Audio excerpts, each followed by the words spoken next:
What's up, guys? It's a little loud in here. We're inside of the Nvidia Tent booth out here. I've never seen them do something like this before, and the only ones that are crazy enough to be out in this heat.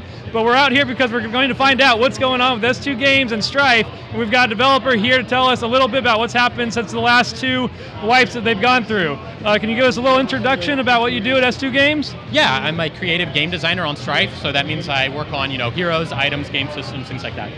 Nice. All right, let's jump into the game. All right, so tell us, since the first wipe and then the second wipe, what has S2 Games been working on to make Strife a better experience for people jumping in? We've done a whole lot of different things. We primarily changed our progression system. So the first thing you'll notice is that our pet system has changed a little bit. Previously, in the prior to the wipes, you had to level up each pet individually. And while that's kind of cool and fun for players to do, what we've noticed is that players would always choose their most powerful pet, and then they felt locked into a hero that corresponded to the pet that they were using. So instead, what we changed it to is now all your pets level up together.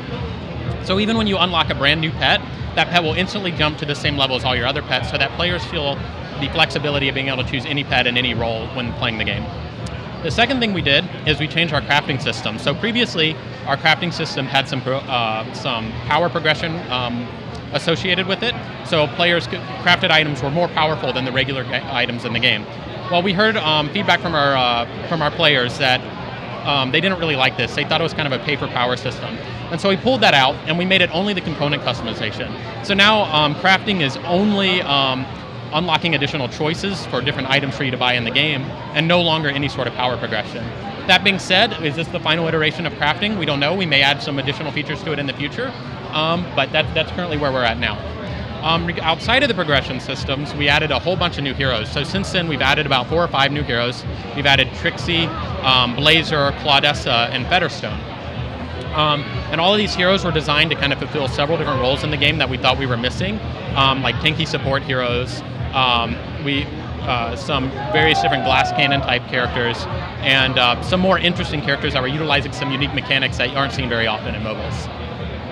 Nice. And then in terms of the crafting system, do you still have like the time limit on the items you craft, or is it a more permanent system? Right, all items are now permanent, so players don't really have to worry about their items expiring.